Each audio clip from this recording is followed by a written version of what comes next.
Welcome to the ChicoBag Podcast, where we explore how to leave everything better than we found it. I'm your host, Andy Keller, and today we're talking with Katherine McGlashan from Unalaska. Did I say it right? It's Unalaska. As a remote coastal community, Unalaska plays a key role in Alaska's ecosystem and economy.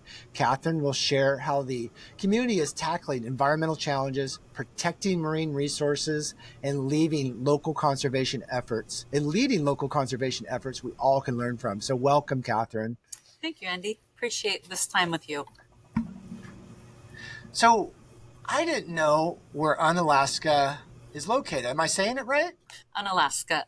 The original native name is Unalaska.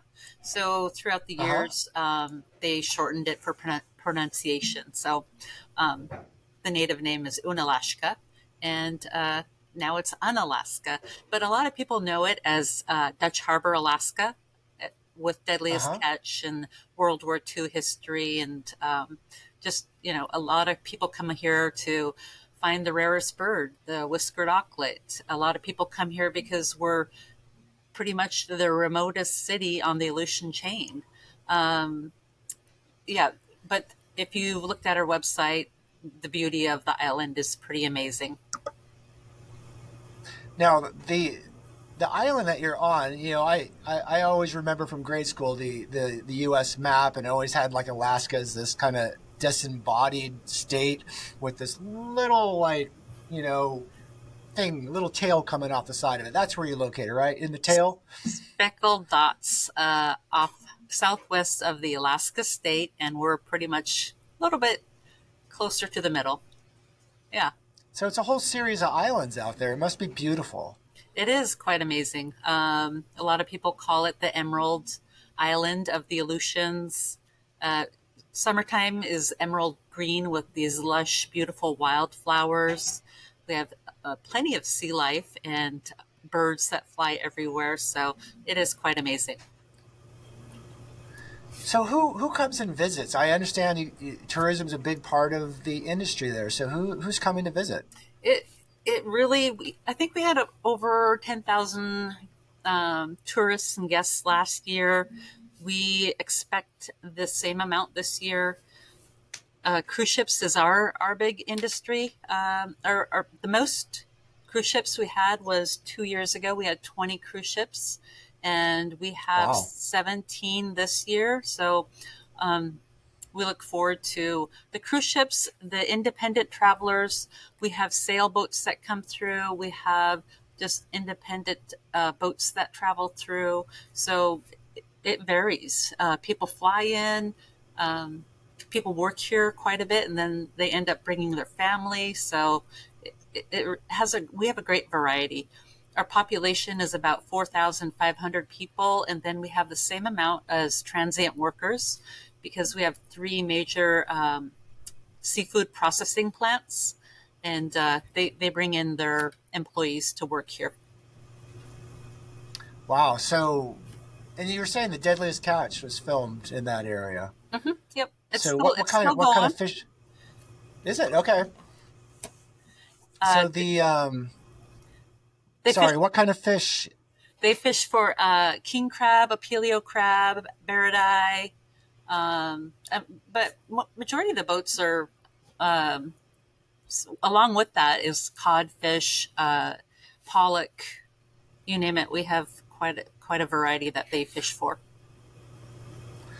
So I know that, the natural beauty of the place is what attracts people. And then it sounds like, with, a lot of tourists coming through, you have a bit of a challenge, right? To balance the conservation of the island while still, maintain a tourist industry, right? It is. How are you doing that? We are, as the Visitors Bureau, Unalaska Visitors Bureau, we are taking baby steps along with the community. The Cowlingen tribe of Unalaska, they have a recycling system, and they recycle glass, plastic, aluminum, and cardboard. So that gets shipped off our island, and so we really promote that. When the cruise ships come in, we have 15 passenger vans that we take the the guests around our community to different venues. So we recommend that they bring in their own water bottle. And if you do have to throw it away, we do separate at the end of the day. So throw it in our garbage can and we will separate and take it to the tribe for recycling. We also mentioned to them, this is our new visitor guide. If they don't want to keep it, we recycle it. So a lot of them leave it. A lot of them take it for the souvenir. So we really try to think of just different innovative ways to recycle and make sure we don't put anything in the landfill, because we are an island and it's limited space. I bet it's a little bit sobering to think that, you know, everything that you bring on the island has to either go in the landfill or be shipped off the island, right? So that's a pretty, you know, most people don't have to deal with that. You know, so islands have kind of a unique view of waste. So how are you, what other things are you doing on the island that is, I know you're modeling some unique ways of conservation. Can you tell us a little bit more about what you guys are doing on the island? On the island, the city recycles old automobiles. They pull off old automobiles and they send them away, so it doesn't fill up our landfill. So I really appreciate that, because if that goes into our landfill, to me it takes up a lot of space and contaminates our lands. So we really want to keep our lands pristine. And after World War II, it's always a continued cleanup of debris and things left from World War II. So it's always in the back of our mind, but we always look at, where can we clean up next? What can we do? You know, and what else is there? I'm drawing a blank. Sorry. Well, what was the island used for in World War II? What's the history? Oh, during World War II, it was mainly the military base. The naval base was there. There was a submarine base. There was 3 or 4 forts: Fort Schwatka, Fort Mears, and all of these forts have like bunkers and Quonset huts and the Panama gun placements. So there's these huge round placements where the big guns sat on, and so they can do a 360 view. So those are all over the place. There's a weekly cleanup every year. People clean the beach. People clean, because of our winters, that's a lot of wind and rain and snow. We just accumulate garbage in different spots. So the community goes out and picks up garbage and takes to the landfill. So I think just our little things that we do, that we try to make sure our community is safe.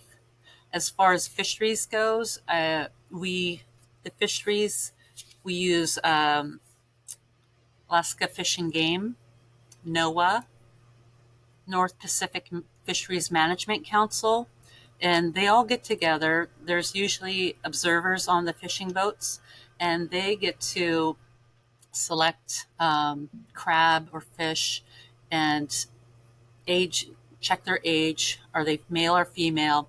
Are they the right size? And then before the season opens, they say, here's your quota.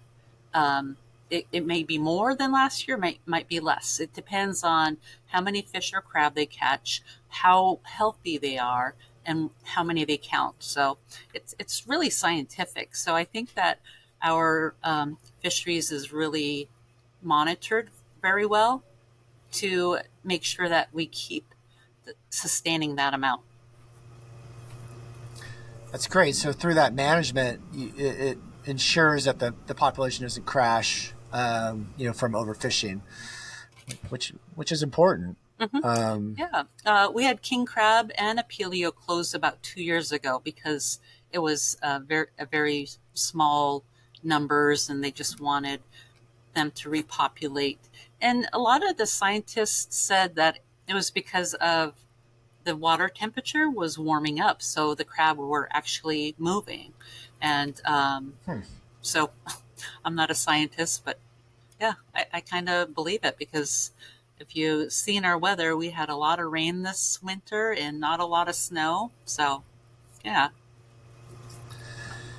Yeah, that with the way that the climate's changing and weather patterns are changing, it just seems like that. Yeah, there are migrations of different animals, Right. from what was cold place to to something that they're used to. So you know, certainly, I remember when the snow crabs, because we would have snow crab once a year around Christmas time.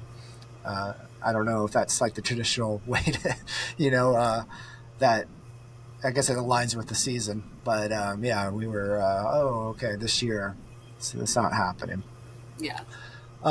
So what have you learned, through all the work that you've done? What, for the people listening, what advice do you have for people that are concerned about doing better for the environment, who living in a more sustainable way, living on, the island that we call Earth, being on an island? What advice do you have to all the rest of us? Um, I think just trying to make a difference, whether it's a small gesture or if it's in the big picture of, yes, you really are making a difference. And I would hope that we as a nonprofit are trying to make a difference, because we see over 10,000 guests a summer, which is a 6-month period. And to be able to pull that garbage, refuse and recycle it honestly, it makes me feel so much better about where I live. And this is my community. So if I don't do it, then who is going to do it? Yeah. Well, I think it's an important message, especially as more and more people are traveling. They're seeing, on Instagram, like all these remote places that are beautiful, like Unalaska, and they want to go and visit these places, and with that, there's an impact, and so all of us as travelers, I think, you know, can learn from you that, when you go to these places, bring a reusable, bottle. Don't, use the single use plastic, leave as light of a footprint as possible so that these places are pristine. The sad thing about travel is that a lot of pristine places get over visited, and and then you have to go find another pristine place to go visit, and soon there won't be any more, so we all have to work together. And I gotta say, seeing Alaska on a cruise boat is a wonderful way to experience the beauty of Alaska. So anyone listening that hasn't done that yet, it's a great way, and surprisingly really, really fun. It is, yeah. And full of beauty. Where the eagles, the thing that stood out to me were eagles are like pigeons up there. They are. With Yeah. They are, yeah, they're everywhere here. And obviously we just, it's part of our life. um, I have to go back to our roots of our culture, which I am Unangach, which they're the natives of this island. So we are an indigenous culture. And I look back on sketches from John Weber and all the other artists that did the work back then. And the place looked beautiful and pristine and lush. And to me, that's kind of where I have 4 kids that are adults, and I want them to appreciate what we have and to keep it in that condition. So I think that's very important as a community member, as a native of the island, and the director of a nonprofit. Well, I think you're definitely in the right spot. Having that responsibility and long history of caring for the land, with your community. I think that's continuing that tradition, so that, and teaching that to your children is really, it's something we all should be doing. So thank you for your work. Yeah, absolutely. We are also selling our wonderful adjustable bags that we get. Yeah, so you're showing Yeah, the yeah, ChicoBag bottle sling. So yeah. that is a something that you can put your reusable bottle in, so you don't have to hold it in your hand, and you Right. can keep it with you at all times. So using a reusable bottle is just as convenient as using a single-use bottle. Yeah, and your these water bottle holders are used from recycled materials. So I feel really good about, selling it and reusing instead of wasting. I mean, there's amazing hiking areas around here. It's just beautiful and breathtaking. We don't have any wildlife. We have Arctic squirrel and Arctic fox. So you're safe to camp, fish. But when you fish, you have to watch out for the bald eagles. And hiking is amazing. So we really recommend getting outdoors and just seeing the beauty. It's a beautiful place. So your website, tell me your website again. Unalaska.org. Okay, so anyone who's interested to have a visit, go to that website, and it gives you lots of ideas on things to do. So, Katherine, thank you so much for joining me today on the podcast and sharing about the sustainability work you're doing on the island and how you're keeping it pristine for your community as well as visitors. Thank you. Thank you so much. I appreciate your time. You have to come out and visit. Yes, it is on my list now. Thank you. That's awesome. Thank you so much.